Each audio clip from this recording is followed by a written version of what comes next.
मित्रों, सर्वांग योग मालिका को आपने दिए हुए प्रतिसाद का हार्दिक स्वागत करते हैं और अपने सभी मित्रों को शुभकामनाएं देते हैं कि सर्वांग योग हमारे हृदय में घुल मिल जाए, जो दिव्य चक्षु का बीज है। अब ये हमने प्राप्त तो कर लिए, लेकिन हम पंच तन्मात्राएं, शब्द स्पर्श रूप रसगंध और वो सतोगुण रजोगुण तमोगुण, इनके ही जाल में फंसे रहने से आगे हमारी प्रगति नहीं हो रही। तो पिछला चुकाए बगैर नई राह नहीं मिल सकती। वो हमारी जो अतृप्त वासनाएं, कामनाएं हैं, एम्बिशंस है, महत्वाकांक्षाएं हैं, अपेक्षाएं हैं, आशाएं हैं, और फिर कुछ भोगों का चस्का भी है, रुचियां भी है, और भौतिक आनंद में ही संपूर्ण सुख है, ऐसा हमारा मानना है। और इसलिए भौतिक सुख तो प्राप्त होते ही है, लेकिन भौतिक सुखों को भोगते हुए भी पारमार्थिक, पारलौकिक और स्थायी सुख को प्राप्त करना ये मनुष्य का परम कर्तव्य है, ऐसा जान पड़ता है।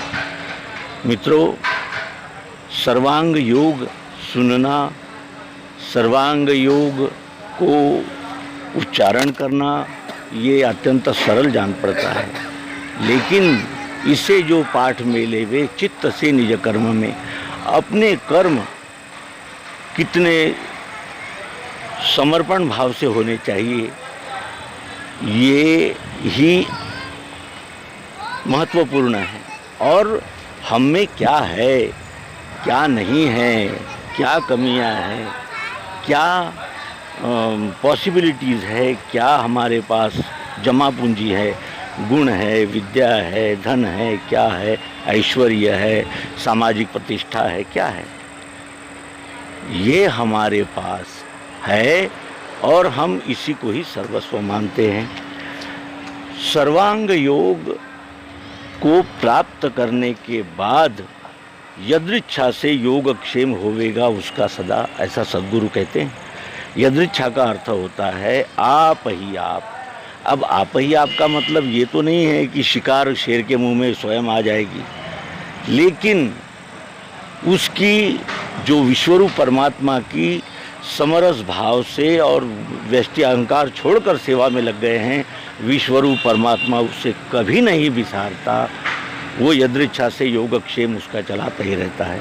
योग कहते हैं प्राप्ति होने को और क्षेम कहते हैं रक्षण होने को, और वो भी संतोषी हो जाता है, क्योंकि वो जानता है ये विश्वरूप परमात्मा के उत्पत्ति, स्थिति और लय के चक्र में एक एक कण से लेकर संपूर्ण ब्रह्मांड की हर घटक, हर वस्तु है, और ये प्राकृतिक है, स्वयंभू है, स्वयं संचालित है।